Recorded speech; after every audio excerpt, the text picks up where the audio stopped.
Wellness League Live. What's up, everybody? Hey, we're not giving any advice. Check with healthcare professionals. Magnus here in Cali. I'm in Jersey. So, Magnus, I was saying to myself a couple days ago, I was like, what advice? I mean, our generation, we're not going to see this, but a baby born today, I would say, has a good chance of making it. I would say good, has a decent chance to make it to 150 years old if modern technology keeps going and all stuff. So the show is how to live to 150. So okay, so let's give some tips on. First off, I would say this, right? Ollie, bad luck can happen. You can get hit by a meteorite. You can get some weird disease no one's ever heard of. There's no cure for it. Totally get that. That aside, I would say the first thing is, like I think of my parents, Agnes, my mother and father, they're still alive. They're both 80. They're in good health, have no acute problems right now. However, they've gone through, both of them are cancer survivors. Both of them have gone through multiple operations for God knows what over the years. However, I would say the first tip to live to 150 is this. This is where my parents are very good. My parents live at the doctor's office. They're always doing early detection shit, my parents. They run to the doctor for everything. They're not doctor averse. Some people out there, look, they think like, oh, I never go to the doctor. That's a bad thing. So my mother and father, although they don't take care of themselves, like they don't eat right, they don't exercise, they don't sleep right, they don't really have a lot of friends, they do all the fucking shit that should kill you. But the one thing they do that's right, they fucking go to the doctor like clockwork for fucking a goddamn hangnail. They're in the doctor. So early detection, I would say. If you want to live to 150, the first thing is early detection. You get your mammogram, get your colonoscopy, get your skin checked. Like that is, I think, probably the best way, because my parents are perfect examples. My parents are just, like they don't give a fuck about their lives almost, but in a weird way they do. So they go to the early detection route. And that, I think, is as close to a silver bullet as possible, in my opinion. And my parents are proof of that. They fucking don't even care about their health. They eat garbage and they drink garbage and they don't exercise, but they go to the doctor. Okay, Magnus, what about you? What would you say? What would be one tip to go to 150? I would say take your recovery seriously. So get a good amount of quality sleep. I always say I get 8 to 9 hours a night typically, and Magnus, you hit it on the head. And in a weird way, I guess my parents get 8 to 9 hours in sleep. Now they don't. I don't know if this can. I don't know. Magnus, tell me what you think. So my parents aren't doing REM deep sleep, but like my mother does nothing all day, and I'm not knocking her. I love my mother, but my mother just sits all day. So in a way, that's bad. However, she gets so much sleep, and my father gets a lot of sleep so far as they don't do risky shit. Like my parents aren't playing pickleball. They're not running marathons. They're not doing shit that could hurt them. So in a way, that's good. It's bad though that they get no exercise. Okay, go ahead. Looking at it from that perspective, they're not taking like major risks, and their bodies are not taking damage. Yeah. Exactly, or I would say take damage, but they don't do much activities that needs a lot of recovery, if you know what I mean. Right. Now, I would say this. Here's the irony in that. Right. There's a pro, my parents, right, they're not getting injured because they don't do shit. Like, and not only now at the 80, they didn't do shit at 70, they didn't do shit at 60, they didn't do shit at 50, they didn't do shit at 40. Like, they just used to work and come home and sit all day. So, anyways, my point is, though, that is what also gave my parents cancer. Because my parents are like many Americans. They just sit and eat, sit, eat, sit, eat, sit, eat, sit, eat. My parents were obese for many, many decades. And if anybody wants to look, there's a direct correlation between obesity and breast cancer, obesity in kidney cancer. And those are the two cancers my parents got. My father got kidney, my mother got breast. And they were both obese at that time for years. So I'm not saying they deserved it, but let's, we're having an adult conversation. So if my parents did exercise and did eat right, who knows? My bet is they don't get cancer. They don't get those two types of cancers. Maybe you get other cancers, but those cancers are directly linked to weight and being fat or obese. Go ahead, Magnus. You gonna say something else? Yeah, no. My next thing would be good genes. Like, yeah. I'm sorry. This is something that we have zero control of. It's up to our parents. But I do think that we are going to see more gene manipulation moving forward as well too. CRISPR.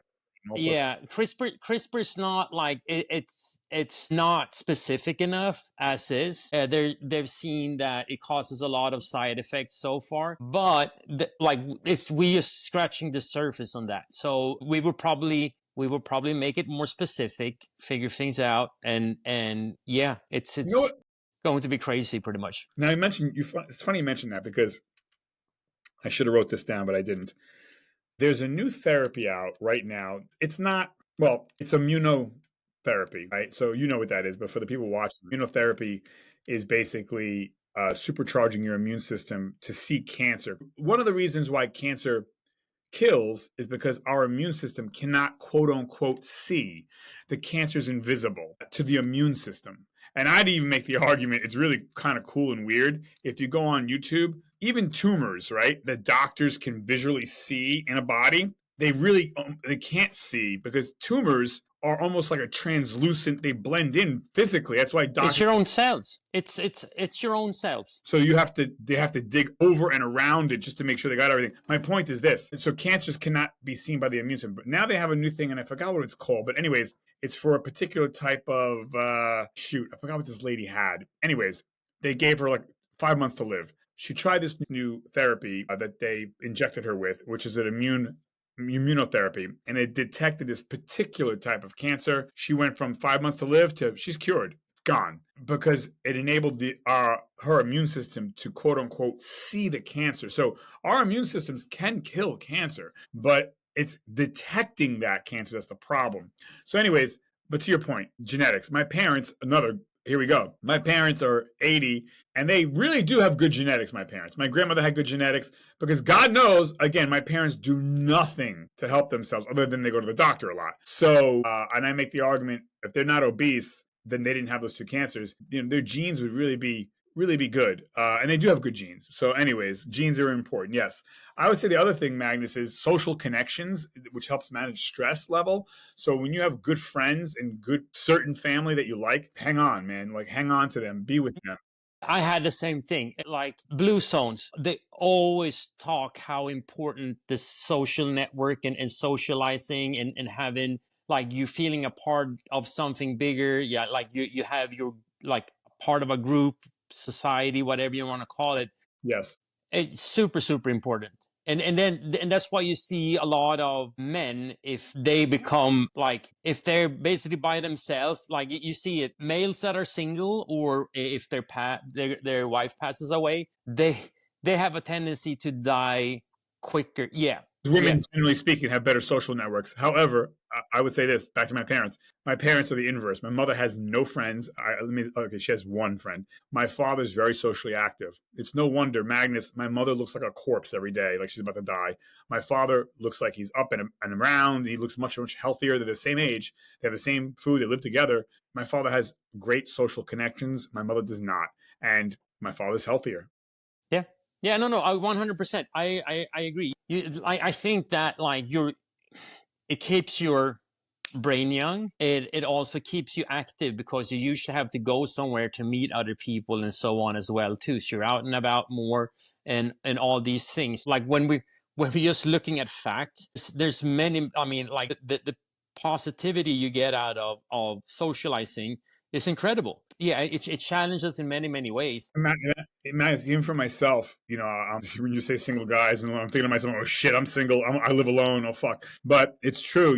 I was going through, as you know, panic attacks a couple of years ago, and I guess it kind of on and off. I don't want to say depression, loneliness, sadness. Part of the reason was I wasn't getting out enough, and I was underestimating the power of just small interactions. So we're not even talking about having a weekend out with the boys. We're talking about going to a coffee shop and saying hello to somebody. Like that matters. I didn't realize that mattered. Now I realize it. So I go out as much as possible, and the micro interactions that I have are really life-saving. I mean, it reminds you you're alive. You have to get out, and being on the phone is not socializing, but yeah. No. I mean, and that's why you see like certain people they go to the store every day just to have that interaction with it, like at the checkout and so on. Or if they go and grab to a coffee shop or whatnot, or the gym is incredible too. So people that are younger, and if you see someone elderly that is kind of like they might reach out, start talking to you and things like that. don't just shut them down. Take a couple of minutes and talk to them. That's something that I learned. My dad and my mom kind of said like, hey, and again, like in the States, it's so much easier to interact with people. It's way more like an open society that way compared to Sweden, where people are like, if I start talking to a stranger, they're gonna think that I'm insane. Ah, So it's completely different. So that's why I mean, like here in the States, it's a good thing, you know. Like it might be superficial interaction, yeah, but at least like that still counts. yeah, 100%. Like yeah, so it's yeah, 100% social interaction is super important. Food, I would say, is the next thing, right? We don't want to Yeah, eat fried foods, and really, we don't want to eat garbage. We don't want to eat stuff that has Whole man-made sugar Foods. put in. Yep, Right. yep. I'm the same way because Fruits, salmon, baked or grilled chicken, not fried. No yeah, fast food. Fuck that shit. Water, not soda. Water, yeah. not beer. Water. Grass fed, grass finished beef, so on. A lot of seafood and a ton of fruits and vegetables on top Yep. of that. Get good fibers and vitamins and Fiber. everything. Yep. Get Yeah, up. I mean, Walking exercise. and here's the thing that I think that like we're missing out, and that's why a lot of us are so sick as well too, because of a lot of these things like and food are two cornerstones for your health, and you can do so much by just eating better and like taking care of getting a good sleep quality and enough of it. But nowadays we see so much where we're constantly sitting, we're indoors all the time. We don't socialize in real life. We're eating garbage. We're also something that we haven't brought up, but that's included in food, I would say too, that we're self-medicating with alcohol and other drugs. And we're jacked up on pharmaceuticals and Yep. caffeine and things like that all the time. And I mean, it's important. It's like trying to stay away. I mean, of course, if you're sick, you have to take certain medication, but a lot of these can be completely avoided by eating better and sleeping better. Yeah. And I would also add this one, which is, I'm not saying this is a silver bullet, but it's kind of along the lines of socializing. And that is human touch, hugging someone you love, telling someone you love them. And I'm not trying to be naughty here, but like if you have a boyfriend or a girlfriend or a husband or a wife or a fiance, whatever, like sex, and I'm not saying it has to be pornography, but having human connection, these things Also, matter. yeah. Also, like it's like hugging one another. Like if Yeah, yeah, releases yeah, endorphins, handshake, high five, pat on the back. We're humans. We're made to be literally in contact with each other. yeah, Like yeah. again, a handshake. Oh, hey, I miss you. How's it going, bro? Like again, and that goes from a handshake to sex. Like I said, if you have someone that you're with, don't take it for granted. Schedule time to have sex. Schedule time to go for walks and hold hands, and don't take it for granted because it's really your life depends on it. Yeah, no, another cornerstone that I think that we're losing as well too, which like it's so important, like the physical touch. I mean, yeah, it's been proven, when Soviet Union did this test when they actually took a bunch of orphan babies, newborns, and then the nurses were allowed to touch them or they were not allowed to touch. They basically bare minimum give them food, boom, boom, out, like and you like they got sick straight away. I mean, you could see that the will to live kind of disappeared because babies and humans, we need that interaction, like physical interaction with another human being. No, I agree. Yep. So that's how to live to 150, folks. Although we're not going to see that if you're our age in our 50s The, or in the, your 40s or 30. But if you're born today, you got a good shot, I think. yeah, I mean, looking at it, and this is kind of a sad truth too, that our younger generation are actually in quite bad shape, Yeah. and predictions are that the younger generations are actually gonna pass away earlier, potentially even earlier than their own parents, However, which yeah, which is horrendous as because a of macro level, but I think there will be if they do what we're of saying to course, do, of you're course. going to get a lot of people making it to 130 and 40. I think again, not Yeah, definitely up to 120, and then I think we've been. It's just interesting. Like one thing, like if we look at a movie that was made in the 50s, 60s, or even like the 70s, and compare the ages of the actors then and today, it's mind-boggling how much younger people look because we know so much more about not like even living a healthier life, of like course. being taking care of Don't smoke, early, don't drink, stay out of the yeah, sun. early detection and so on, and we do have a better understanding how physical activity, food, everything is intertwined, and how to do the best of it. It's not like remember, like all sci-fi movies that everybody was eating a pill, or like that, or some goo or whatever. Yeah, yeah. Soylent Green is one thing that I start thinking of. But I mean, it's like, again, it's like so funny that we thought that's another thing. Well, we're so much better than nature to try to figure out, and just like, yeah, this is the pill that you need to survive. It's definitely not that, and we haven't figured out either. Yeah. So yeah, no, I mean, and that's the cool part with science. It's constantly evolving, spins and new things comes up, and things like that. So it's that's another thing like that. Why I think that everybody should be science literate to have an understanding on what goes on and what they're actually saying. When they like release a new article, whatever it is, right? So have a little bit of understanding what it actually says, and not falling for when people are completely taking it out of context and so on. Yeah, for sure. All right. Sage advice, Magnus. Thank you, everybody. Magnus, anything else before we wrap up? No. Again, like, take care of yourself, then you have a potential to live a long and healthy and fun life as is. Yes. Thank you, everybody. Check back in. A lot of great content. We're signing us off. 5, 4, 3, 2, 1. Bye.